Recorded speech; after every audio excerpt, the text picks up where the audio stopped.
And we're so happy to have you here. I'm Sonia from Momcozy. I am And a mom myself. I have a 9-year old and an 11-year-old. We're in the middle school phase. And we're so thrilled to partner with NAPS. We're incredibly grateful for the valuable insights that you share with us. Thank you so much, Laura, for being here. oh my gosh, it's my pleasure. These are my favorite webinars to do. They're my Same, favorite. same. Um, we've As we got kick this. off the Q4 webinar series, guys, we're in December, like we're really in December now. Um, this series is called Strong Beginnings, and I think that this is perfect for December. So we're preparing for birth and beyond. Today's call is birth prep tips. So we'll break down how to prepare with confidence, creating a birth plan, how to prepare your partner to support you, and then there'll also be tips on what to pack, and just so you can make sure that you're calm and in control. Um, I do have a few housekeeping items. We're already in the chat, and that's exactly where we want to be. Let's stay in the chat. Let's stay away from the Q&A, just so we can see every response. This webinar is being recorded, and so you will receive the recording within the week, usually right at next week. And then this is a very important one. We do have a giveaway, so there will be three lucky winners at random that will be selected. So you have to stay until the end of the call to qualify for the giveaway. And hey guys, again, I'm Sonia from Mom Cozy. We are a maternity and baby brand. We started back in 2018 with the focus of creating comfortable and reliable nursing bras. Since then, we've grown into a global brand in over 60 countries, serving now it's I hear 4.5 million moms with over 200 thoughtfully designed products for mom and baby. We're so happy to have you here. Um, Laura, do we have the QR code for the Facebook community? We sure do. Okay, so guys, take a moment to screenshot the QR code here. This is a place, a safe place where you can come in and meet with other moms, connect, ask questions, share advice, offer peer-to-peer support. Maybe you can meet your village and your friends here. We definitely want you to find your people and feel the love. You belong here in our Facebook community. And with that, I am passing the mic to Laura. Hey, Sonia, thank you so much. Oh, I'm so happy to be doing this with you again for the next 3 weeks. This is the best. Same. Um, Sonia obviously already talked about the giveaway a little bit more. Do you want to talk about it? Just kind of touch on the product a bit? So yes, so this is the Mom Cozy Ergonomist Maternity Belly Band. So this belly band is so soft, it's so supportive. The lining is just very breathable. It's butter soft. And I've seen this product. I'm not carrying, but I've seen this product in action. I actually have a friend who's a hairdresser, so you guys know what that means. She's on her feet all day, and she just delivered her sweet baby at the beginning of October, and it was a game changer for her. So this is an amazing prize. Hopefully you'll win. Stick around. These are the ones that I always recommend for my pregnant people and even for postpartum, right? Just like that extra, just that extra lift. And they're incredibly soft. They are incredibly sleek, which is very important, right? Sometimes we're wearing those under our clothes. They're not bulky. They're so supportive, so soft, so comfortable, so comfortable. So hopefully, right? Fingers crossed that you win. We're excited for that. All right, my friends. So my name is Laura. I am coming to you from NAPS. I would love to tell you a little bit about NAPS. So who are we? This is Emily and Jamie. They are the owners of our company. They founded this company, goodness, a long time ago. We are a group of medical professionals, nurses, nurse practitioners, pelvic floor physical therapists, regular mental health therapists, pediatric NPs, lactation consultants, certified educators, and we are just here to help support the community. We are here to help support parents from conception all the way up until they're pregnant with their second and third children. Just really helping them through all the way from pregnancy into well into your parenthood journey. Again, we are all medical professionals, right? So all of the information that we are offering you, we are trying to do it in a way that is research based, right? Especially in a world where so much information is coming in. The moment that you get a positive pregnancy test, you're being influxed with all of this information, and it can be difficult to decide like who you can trust about that and who you can't. So always, always, always, we are trying to bring you evidence-based, research-based information so that you can make the decisions that feel best for you and your family. And we're always trying to do it with a little bit of fun. All right. We don't have to be so serious about things all the time, right? Education is supposed to be fun. This learning is supposed to be fun. So I hope that that is what, the next, 60 minutes of our time together is going to be. We do offer a lot of virtual services. Most all of our services are offered virtually. So we are going to be able to reach you wherever it is that you are in the world, which is also very, very exciting. We have an entire online developing and learning platform. We have virtual classes available. We have webinars. We have lactation consultations. We have pregnancy and postpartum consultations that we hold virtually. And a lot of these are covered by insurance, which we will also talk about at the end of the webinar today. And this is me. I am Laura. I have been a nurse for 13 years. My career started working in Boston, Massachusetts. I worked at Beth Israel Deaconess Hospital right there in the heart of the city. I also worked at Boston OBGYN, which is a private OB office there. And of course, I was teaching with NAPS. Emily and Jamie scooped me right up when I was working on the floor at Beth Israel, and I've been with them ever since. Truly, it is like the joy of my life. This is my favorite job, to be able to teach. And we feel very, very lucky to be partnered with Momcozy so that we can bring you this education. I now currently live in Colorado. So for my Colorado people, I am in Longmont, Colorado, about 15 minutes north of Boulder. I am a labor and delivery nurse. I am a postpartum recovery nurse. I am a newborn specialist. I am a lactation consultant. And as of late, I have also been stepping into the role as a doula.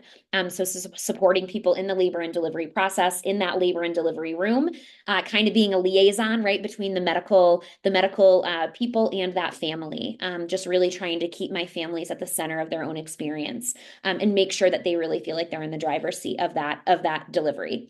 I am a hype woman. I love to take care of families. I am so happy that you are all here with me today. And a huge part of my job, especially today, is one of my favorite webinars, is going to be talking to you about how to prep, right? How are we going to prep for our birth, right? How can we get the birth of our dreams, the one that we are hoping for? How can we make sure that we are being heard and seen in that labor room, and how we can take that confidence with us into that postpartum period as new parents? So let's get started. Let's jump into it. First and foremost, navigating your doctor's appointments. So it is normal, of course, for those of you who are still pregnant, you know this. You're having a normal set amount of routine appointments during the course of your pregnancy. And this excludes any sort of, additional ultrasounds or any additional appointments, for spot things that might come up during the pregnancy that we want to see our midwives or our OBs about. You want to make sure that you are coming prepared. Right? In order to gather information, we want to come prepared to those appointments. Make sure that you have your questions beforehand. Okay. Write them down with a pen and paper, old school, baby, or put them in your phone. Put them in a little note, a little note list on your phone. Set a reminder for yourself on the day of your appointment. Hey, Laura, don't forget that you need to bring these questions into your OB or your midwife when you go in, right? If you are experiencing any symptoms at home, okay, if you are having headaches, right? Let's use that as an example. If you are having headaches at home and you want to talk to your provider about it, note small details like what makes the headache better? Well, I took a couple of Tylenol and it did go away a little bit. I laid down, I rested. I had, I made sure that I was like the next day I made sure I was really, really good with my water intake, right? Did those things help or did they not help? What did we try and what worked and what didn't work? After the appointment, right? Review your list. Did you get all of your questions answered? And I don't mean review it after the appointment when you're in the car, you've already left that doctor. I mean, at the end of the appointment, go, hold on just 1 second. I just want to look at my list and I want to make sure that I asked you all of the questions that I wanted to ask you today before we end our appointment, right? Before I leave. If anything still feels unclear to you or you have new concerns when you do get home, I want you to contact your doctor. Okay. Your providers are there for you for a reason, right? Pregnancy can be very anxiety provoking, right? Sometimes it can be complicated. Sometimes things pop up and we're like, is this normal? Is this not normal? What can I do about this? And what we want to do is we want you to talk to your provider about it, right? You're going to call the nurses line, right? I'm sure all of your offices have, a triage line, right? Where you can call, you can speak with a nurse. That nurse is going to relay your information to the doctor. If we need to have you come in, we'll have you come in. If we need to send a prescription, we'll send a prescription, right? That is what we are there for. And we want to make sure, big, small, medium-sized issues, we want to make sure that you are feeling less stressed and less anxious, right? So if you're sitting at home and you're going to be worried about something for the next 24 hours, no, ma'am. I would much rather that you call me. Please call me at the office. Please talk to me about it so that I can ease some of that stress, ease some of that tension for you, right? And we can make a plan. You also want to make sure that you're involving your partner, right? If we have a partner in this, if we have a support person, right? Anybody who's going to be parenting with us, or just a support person who's going to be with us, right? A best friend, a mother, a sister. We want to also include them if they want to be included in these appointments, right? Asking them, do you have questions, right? Are there questions that you want to know? A doula, right? Are you hiring a doula? Maybe that doula has some questions about, procedures or policies at the hospital, or the way that your OB or your midwife practices, right? So getting those questions answered can be really, really helpful. You want to include any of those concerns so that your person, your support people who are going to be with you in that labor and delivery room can stay informed and incredibly connected to that pregnancy and labor and delivery process. Talking to your provider. So this can get tricky, right? Especially if you are not a medical personnel yourself. It can feel a little bit scary for us to go into a doctor's appointment, for us to enter a hospital, depending on what baggage we are carrying with us, based on our own experiences with the medical system. Sometimes that doesn't feel like a safe and warm place, right? It can cause some anxiety, and then maybe we're not thinking, we're not like in our right minds, right, when we're having these conversations with our provider. So especially in labor, things can move very quickly, right? And your providers are incredibly skilled, and they are used to things moving very quickly in a labor and delivery setting. So we're in, we're out, we're doing things. And guess what? We're not the best communicators when that happens. And that's on us. We are not the best communicators when things are happening quickly in that labor and delivery space, because we kind of flip, right? We flip into this, we know what we have to do, and so we're going to get it done and we're going to do it kind of mode, right? And that is not always what's best for that family, right? That is something that we are constantly working on. So keeping that in mind, right? Especially in that labor and delivery room where things can move pretty quickly, where things can change pretty rapidly. We want you to be prepared to talk to your provider in a way that slows them down and allows for you to advocate for yourself for the things that you're wanting, so that you feel like you are a very active and truly the most important participant in this process, right? We need that care to be centered around you. It's so important. So one thing that we can do during appointments, I wrote some questions down. Can we make sure that we go over them, right? Having that onus on your provider. This is really great for those appointments, right? When you walk in and you are at your, 36 week, ultrasound or whatever it is, and you come in and you say, hey, listen, I don't want to forget. I've got a list of questions for you that I really want to make sure that I get answered as we get closer to this delivery. Can you make sure that we go over them, right? And of course, your provider, right? So now we have two people who are thinking about that. Before we start, can you tell me what to expect during this appointment, right? A great example of this is week 35. Week 35 is usually when we are swabbing for group B strep, right? And if you go into that appointment and you aren't really prepared to swab for group B strep, when that tech hands you a swab and tells you to go swab yourself in the bathroom, you're like, what did you just give me? What does this mean? What do you need me to do? Right? So it's good to know. It's good to be prepared for, what can I expect during this appointment with you? What is it that we're doing, right? Is it just, are we just measuring my belly and I feel fine and I'll let you know when I have contractions? Or are we needing, more information? Do we need to do do we need to do an ultrasound or anything like that? Can you tell me more about X and why you're recommending it? This is amazing, both in pregnancy and in the labor and delivery room. An example during pregnancy is, can you tell me more about, let's say that our provider is recommending an induction, right? We haven't gone, right? We haven't gone into labor yet, and we're at our regularly scheduled appointment with our provider, and they're recommending induction. And you say, okay, can you tell me more about that? Can you tell me more about induction? And can you tell me why you're recommending it, right? That is such a great gathering tool, right? That's such a great informational gathering tool for you to be able to get more information. There is always more to the story, right? And again, medical providers, myself being one, we are not always good at going into the details and really explaining in layman's terms to our families what all of this means, right? So that's a great example for pregnancy. An example during maybe you're already in labor and you're on the labor and delivery floor already, and your provider comes in and says, I'm going to recommend, I would recommend, we do a cervical exam and maybe we break your water, right? Maybe we do an artificial rupture of membranes for your water. So then you want to sit down and you want to have a conversation about that. Can you tell me more about AROM, about artificial rupture of membranes? Can you tell me why you're recommending it? Well, I'm recommending it because, X, Y, and Z. It's such a great way to just gather that information. The next one is, I thought I understood this, but now I'm not clear. When you were in the room 15 minutes ago and you were talking to me about doing an artificial rupture of membranes, I thought I kind of understood, but now as we're getting into it, I'm not sure that I know everything. Can we go over that one more time, right? Our job as providers is education.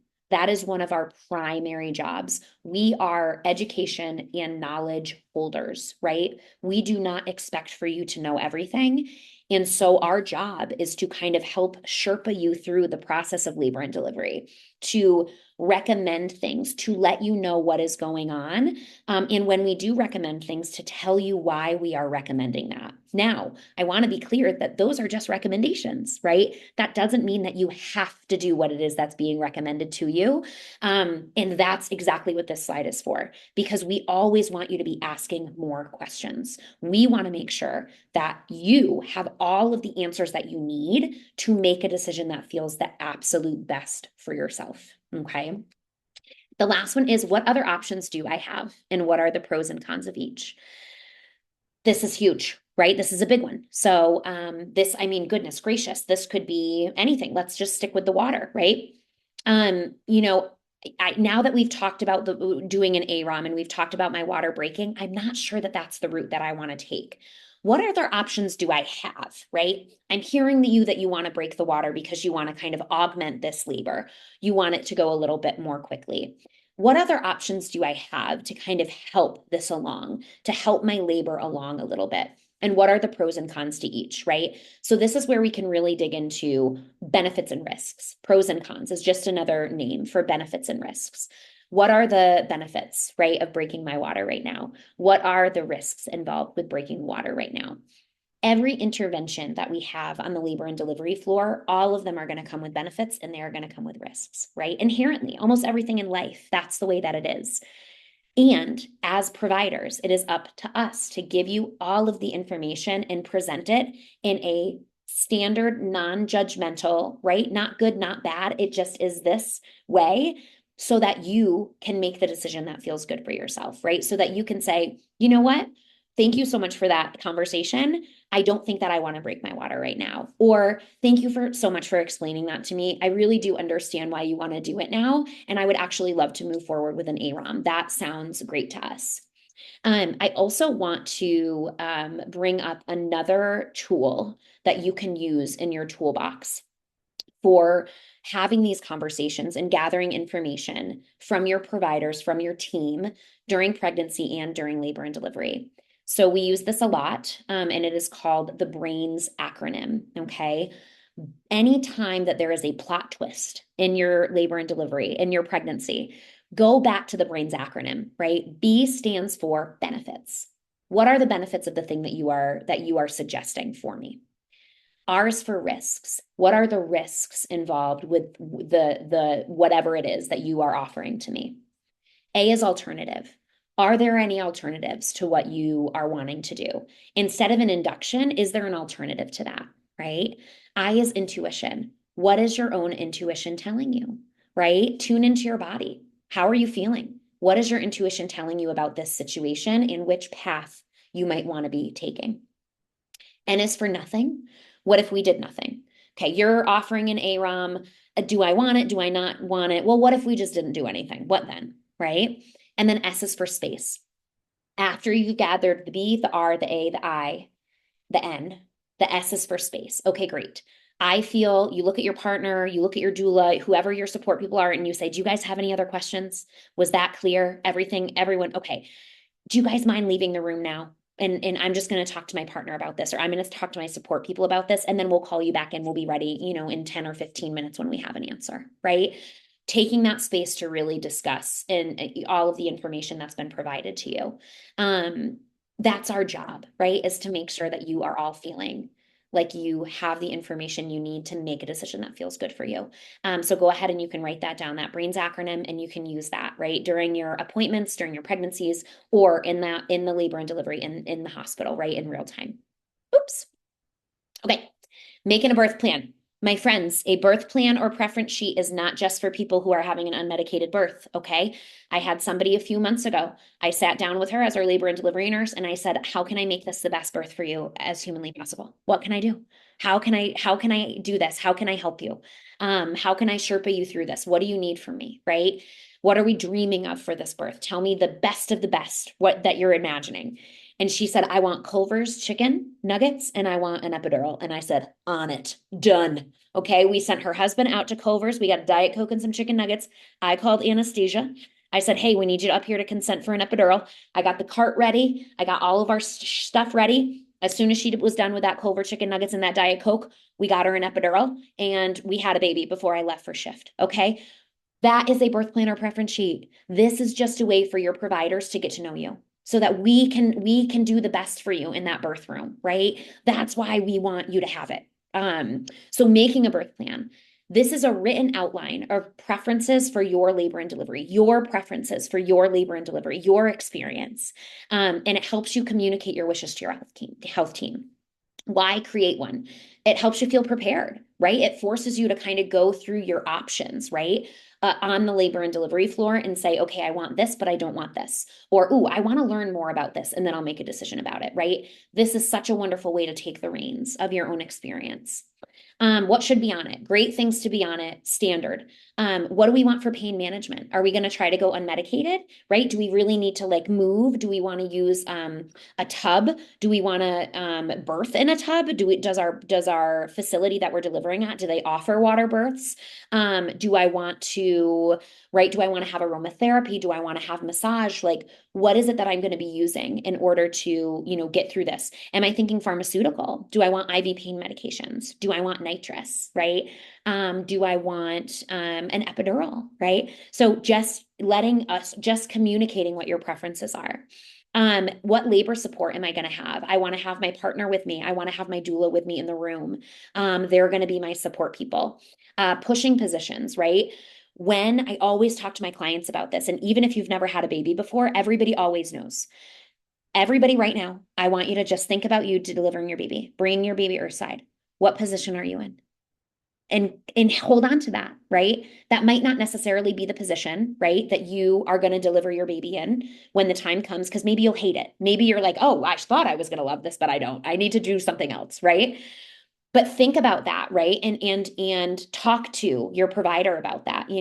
I envision myself delivering my baby on hands and knees. I envision myself delivering them, using a squat bar on the bed.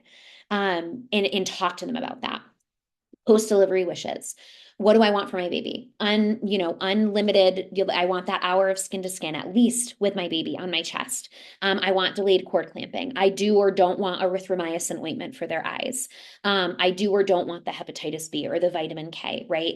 Gathering information about that, letting them know what those preferences and wishes look like.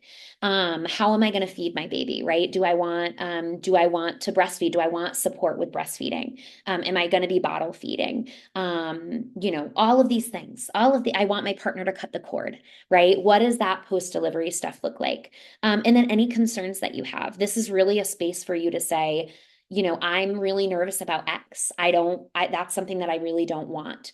I would prefer all female providers, if at all possible. I don't want any, I would prefer not to have any students. Sometimes that, if we're in big teaching hospitals, sometimes, that can be something we can put on our birth planner preference sheet. So just specific concerns that you have, right? About anything that you would like from the team. I would prefer a calm, quiet environment, right? I want the lights to be low and dim. I plan to, play my own music. Whatever that looks like for you. Okay. And then talking to your provider. Bring your birth plan into your provider during your pregnancy, during one of your visits. Share a copy with them so that the two of you can review it together, right? Maybe you wanted to use nitrous for pain management, but your provider's like, oh, I see that you have nitrous on here. The hospital actually doesn't have nitrous. Let's talk about other pharmaceutical pain medication options that we do have for you, right? Going over what that looks like. Get their input, discuss anything, make adjustments as you need to. Okay. How to make a birth plan, support people. Who's going to be on it? Who's going to be in that labor room with you? Who do you want there? Your partner, your doula, family members. What are your delivery preferences? Are we hoping for a vaginal delivery? Are we trying for a vaginal delivery? Are we trying for a C-section? Are we trying for a water birth or a vaginal birth after a cesarean section, right? What does that look like? What are we hoping for this particular delivery? Comfort tools, right? What are you hoping to use? What tools can we help put in your toolbox to have available to you to get through this labor and delivery experience? A birthing ball, all hospitals will typically have that for you. You don't have to bring one from home. A yoga mat, that can be really nice if we want to spend some time on the floor. I just had a delivery about 3 weeks ago, where I had them bring in a mattress pad. We call it a mag pad. And it's just this big pad that we can kind of put on the bed. Instead, we put it on the floor. We put blankets and sheets on it. And the client was really able to move freely on the floor, doing a lot of different, lunges and movements, and to kind of help her get through those contractions. Warm packs, cold packs, aromatherapy, right? Are we going to have a diffuser in the room? What scents do you like? Right? I carry a diffuser with me at every birth that I go to as a doula. And I always ask my people beforehand, is there any smell that you just can't stand? Because I don't want to bring that into your space. I don't want to get you out of your headspace because you're smelling lavender and you hate lavender. So is there something that we can, provide for you in terms of aromatherapy that's going to be helpful and soothing for you? Pain management, breathing techniques, epidural, excuse me, or nitrous oxide, right? What are we doing for pain management? What's our plan? And then pushing preferences. How do you envision yourself pushing this baby out? What position are you in? Are we squatting? Are we side lying? Am I kneeling? Is my partner holding one leg? Am I holding both of my legs? Right? Am I standing up? Am I on the toilet in the bathroom? Right? What does that look like for you? And talking to your people about how we can facilitate some of that.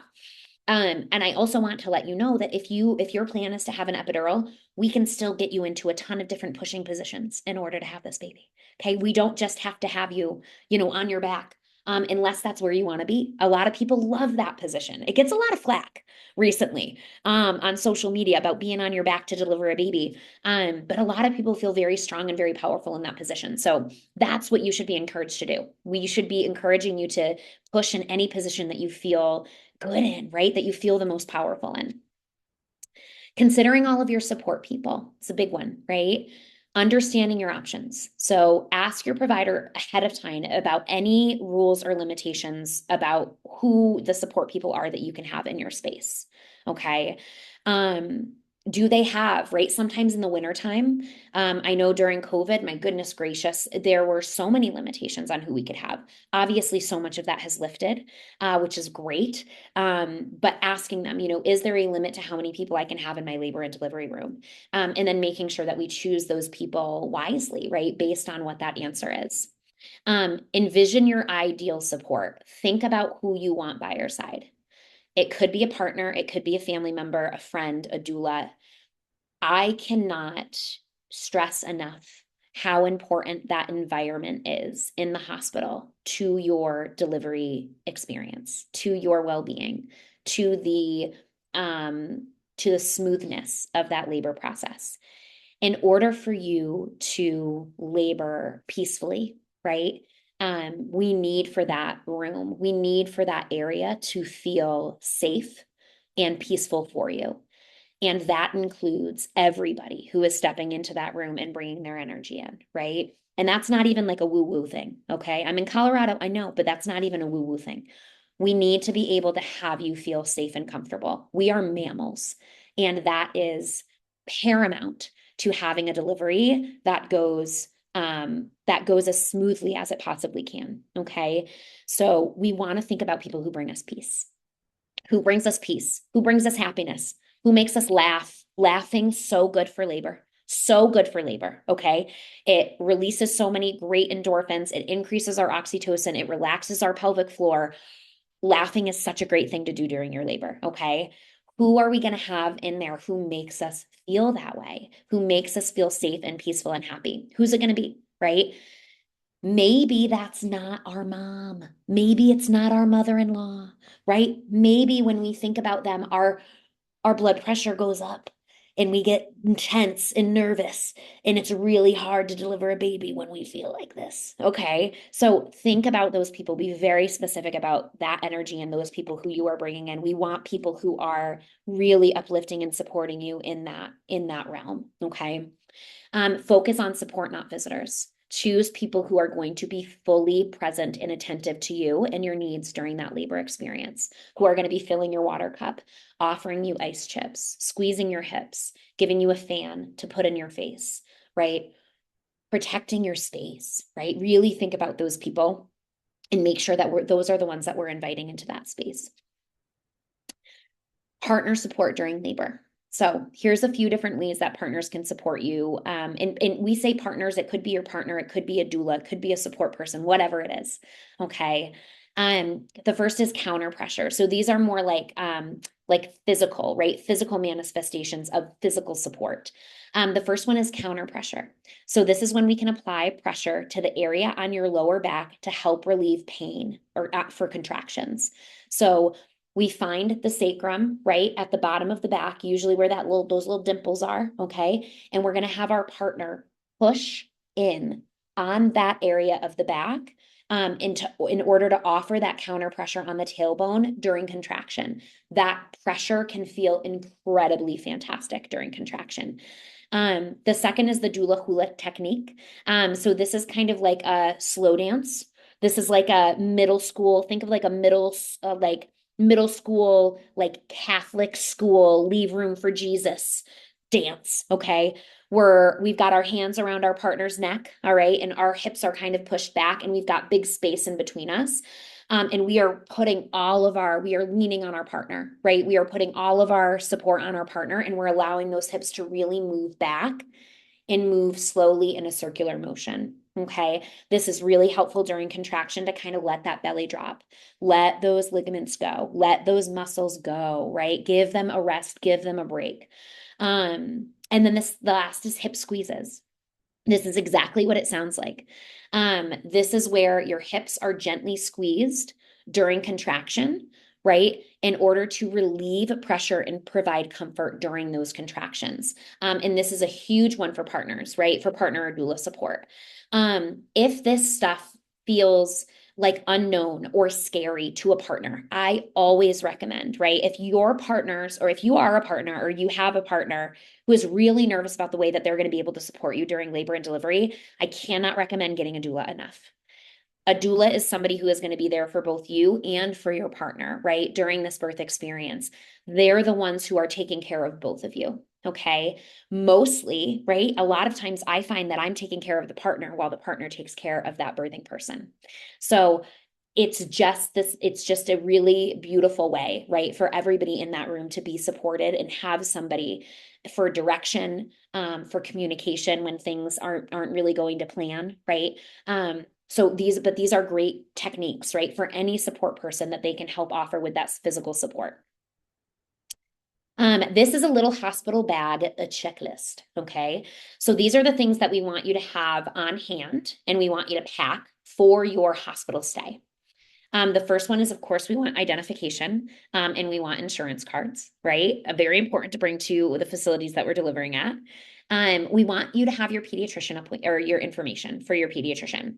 Now, this does not mean that you have a pediatrician appointment set up because a lot of pediatricians will not allow you to make an appointment until that baby comes because babies be unpredictable. Okay. We have general due dates, but we don't know when this kid is actually coming, right? So having that pediatric information to bring to the hospital with you is great. Your nurses are going to ask you, your OB and midwife is going to ask you, the pediatrician at the hospital is going to ask you, hey, what pediatrician do you plan on seeing, right? Especially here in the United States. It's a very common thing that we want to be able to put down on your discharge information to know, okay, we know that this baby is going to be seen 1 to 2 days after discharge. So just know who you're going to bring them to, right? Call that pediatrician's office, say, hey, listen, is so and so taking new clients? The answer is usually yes. And then you say, okay, great, that's who we're going to go to. And that's the information that we can provide in the hospital. Comfortable clothing, huge. Um, During the labor and delivery process, you will probably be given some sort of gown in labor and delivery that you can wear. You don't have to wear that if you don't want to. You can wear your own clothes. You can wear your own like nice birthing gown or like hospital gown or whatever it is. Like you absolutely can do that. We just want you to be comfortable. We want you to be in stuff that you are going to be able to move around in, however you want to be, right? Whether that means that we're moving around the room or that we're epiduralized and we're just like turning in the bed, right? Getting labor rocking and rolling. We want you to be comfortable. Bring nursing bras or tank tops with you. Okay. Those are going to be really helpful right after the baby is born, after the baby comes. I always also recommend if you are somebody who is planning on a water birth, bring lots of sports bras with you because chances are you're going to be in and out of the tub pretty frequently. And maybe you don't want, right? You get out of the tub and then you get back in and your sports bra is wet and you're like, oh, I don't like this. So bring multiple things with you. Or you can be naked. You can be naked. This is labor and delivery. It's okay for you to be naked too. But if you're somebody who wants to be clothed, that's what I would suggest.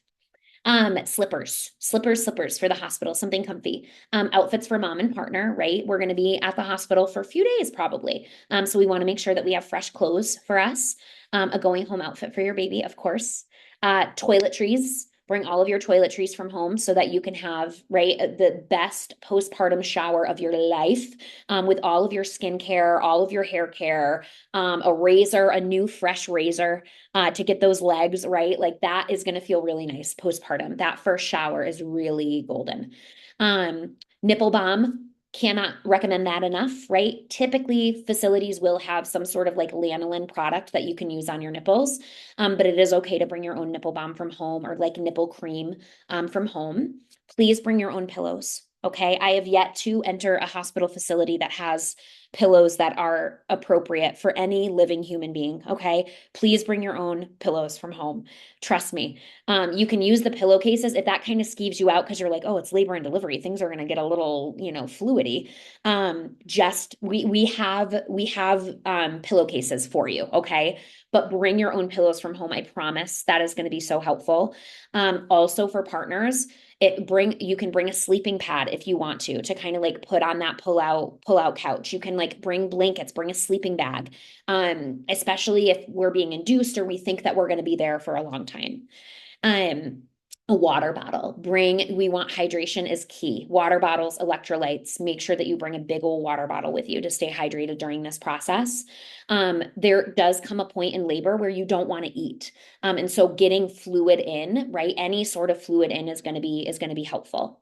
You want to bring your car seat with you. Make sure that the base is installed in your car, and then just bring up the actual carrier.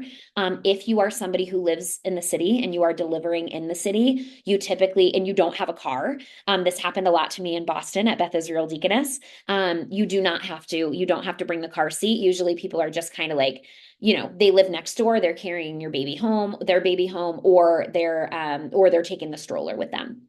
But if you are planning, right, on putting the baby in a car seat and driving them home, make sure that the base stays in the car and you're bringing up the carrier. Your nurses on the postpartum floor are going to show you how to put the baby in to the car seat. They're going to strap them in. They're going to show you exactly how it's supposed to look, what to look for, how to tighten it, all of the good stuff to make sure that that baby's really safe in there. Bring a pacifier if you're planning on using one or you want to have one for your newborn. And then, of course, bring cell phones and extra long chargers, okay? Really, really long. For whatever reason, whoever designed most of these hospital rooms, we've got a bed on one side and we've got like a charging port on like the opposite wall. So bring really extra long charging cords with you. This is a little slide about when to call your provider. So prior to 37 weeks, anytime before 37, right? 37 weeks is considered full term. Anytime before 37 weeks, we want to call if we're having abdominal pain, if we have a fever, if we think that we are having any sort of like leaking, right? Vaginal fluid leaking, or bleeding, if we feel like our baby is moving or kicking less, or if we feel worried or concerned or have questions at all. Okay, that is our catch-all. If you are worried, if you are concerned, if you have questions about anything that is happening, anything that you are experiencing, we want you to call. After 37 weeks, if your contractions are longer, stronger, and closer together, right? That means that we might be in labor. And we want you to call. A general rule to follow is a 5-1-1 rule. It is not perfect, okay? But this is a good general, rule to follow when we are trying to decide when we're headed to that hospital, right? For labor and delivery. When your contractions are 5 minutes apart, lasting for about a minute each for over an hour and increasing in intensity, that's when we want you to go in, okay? Or when you are feeling like it's time to go in, right? We want you to be able to trust your body and trust your intuition. If you feel like, if you're like okay, my contractions are 6 minutes apart, but oh my gosh, they are really painful. I feel like they're just one on top of the other. Like I want support, right? I want to be in the hospital now. Then we want you to go. Okay. But in general, that 5-1-1 rule can be helpful to follow. And if you're unsure, guess who you call? Your provider. You call that nurse, and your nurse talks to you through these contractions and talks to you about the symptoms that you're having, and then they can give you guidance on what they want you to do. Okay. You are not in this alone. We want you to call after 37 weeks if you think your water is broken. Okay. Sometimes it's pee. Sometimes you've just peed yourself. Happens to everybody. No big deal.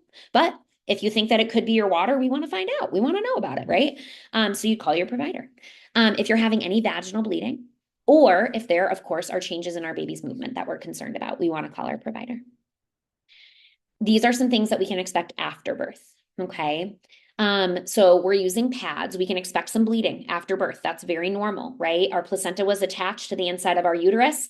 Now it's not attached there anymore. All right. We've got some blood vessels in that area where that wound is that need to close up, right? So normal bleeding is normal postpartum, right? So instead of tampons, though, we're going to be using pads. We don't want anything in the vagina for 6 weeks postpartum. We're also going to be offering you pain medications should you choose to take them. We offer Motrin or ibuprofen and Tylenol for cramping, right, and soreness. Your uterus is going to continue to cramp.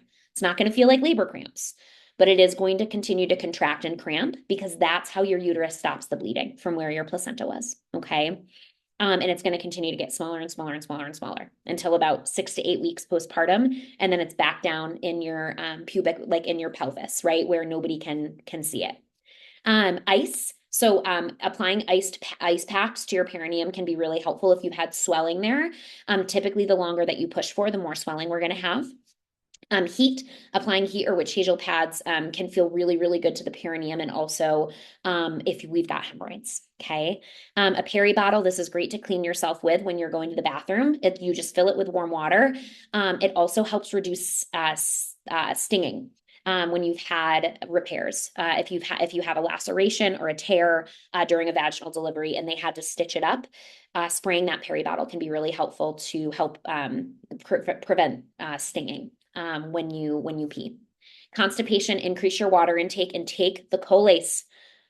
please take the Colace, okay? Sometimes it's scarier to have your first bowel movement postpartum than it was to deliver your baby, okay? It's something that really creates a lot of anxiety.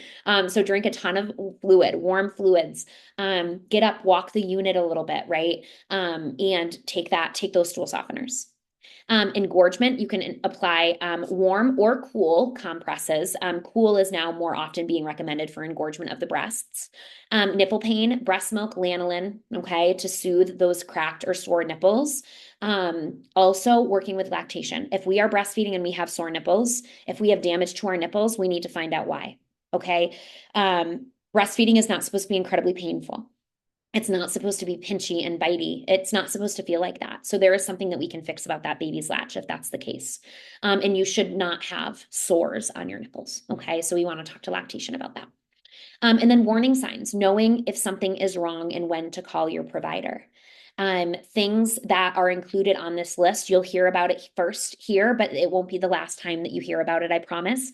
If you're having really heavy bleeding, if you are soaking through a big pad once an hour for more than a couple of hours with bright red blood, if you are passing large clots the size of a baseball or clementine or larger, we need you to call. If you are having severe headaches, if you're having a dramatic increase in swelling, if you are having like a lot of epigastric pain or pain up under your right rib, we want you to call. If you are spiking a fever, if you have like flu-like symptoms, we want you to call. These are all reasons why we want you to get in touch with your provider, okay? I don't want you to think that those things are normal in the postpartum period. We want to check in, okay? And at least get evaluated. And if everything is fine, everything's fine. But it's much, much better for you to go in, talk to somebody about the symptoms that you're having. I don't want anyone to assume that what they're experiencing is normal, okay? That's how things slip through the cracks, okay? And then, did you know we take insurance now for lactation visits, which hallelujah, let me tell you. You can check coverage here. You can scan this QR code, check for coverage, schedule yourself with me for a prenatal visit. I would love to see you, a prenatal lactation visit to set you up. When I say lactation, this is not just for our breastfeeders, okay? This is a personalized plan for your feeding goals, right? So this is breastfeeding, this is bottle feeding, this is combination feeding, this is formula and breast milk, this is exclusive pumping, okay? This is introducing solids. Anything and everything. We go over everything, okay? We can also talk to you about choosing the correct pump for you, what's going to work best for you. We can talk to you about setting up that pump. We take it out of the box with you. We go over it. We press the buttons. We learn how to use it. We talk to you about flange sizing, why it's important, how to do it, right? We also do birth and postpartum recovery prep for this. So if you felt when we were teaching earlier in this webinar about a birth plan and preference sheet and what that looks like in the hospital and advocating for yourself, we do birth prep, right? As a labor and delivery nurse, as a doula, as a birth doula, I do that prep through these visits with you, right? To get that plan all set up for you and to make sure that you're going into the hospital feeling really confident and able to be in the driver's seat of your own experience. So kind of like talking about all of the choices that you have and what that might look like to kind of tailor the best birth experience for you. Amazing. Perfect. Okay. We have about 10 minutes left. We're definitely going to be doing the giveaway shortly. But I do just want to take a few minutes, maybe 5 minutes for questions. The chat has been chatting and I love it. This is amazing. Okay, I'm going to start going down a little bit and just trying to answer some questions as you guys are popping them in. Okay.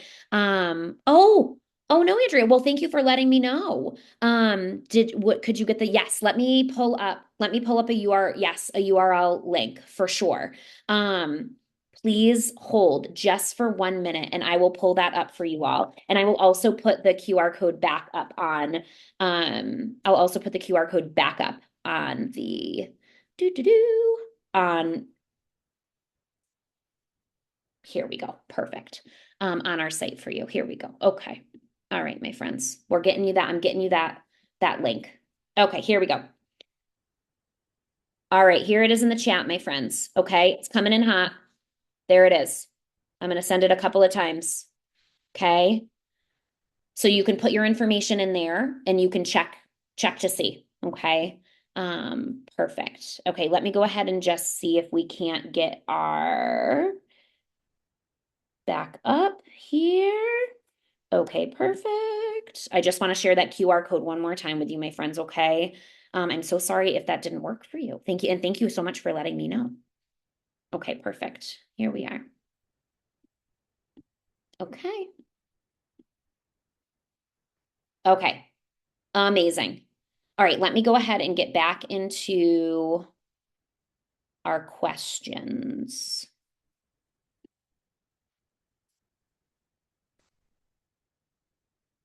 Good. Here we go. Okay, perfect. I know that there were some. You guys are really coming in hot with these questions. I love it so much. Okay, here we go. Let me just see here. I'm going to get through some of these. We're going to do these are my favorite. My adrenaline is pumping, my friends. I love this. Um, Perfect, perfect. Okay, Cynthia, tips for inductions. Tips for an induction are inductions can take a long time. They can take a while. So I want you to bring stuff with you that's really going to keep you occupied. Okay. A laptop, an Apple TV. All right. I want you to have things for you to do because sometimes they can start really slow. You can be there for days. You can get a little stir crazy. So I want you to bring stuff with you. Okay. And also, if you are covered for insurance, birth part of this birth prep is how do I prep for my induction, right? What is included in my induction? What is that going to look like? What are the medications that are going to be offered to me? So that can be really helpful too if you're covered by insurance. I cannot recommend it enough. I would be thrilled to meet with you. Okay, great. Do we bring our wearable pump to the hospital? I would say no. I would say I love a wearable pump. Hey, Momcozy. Okay.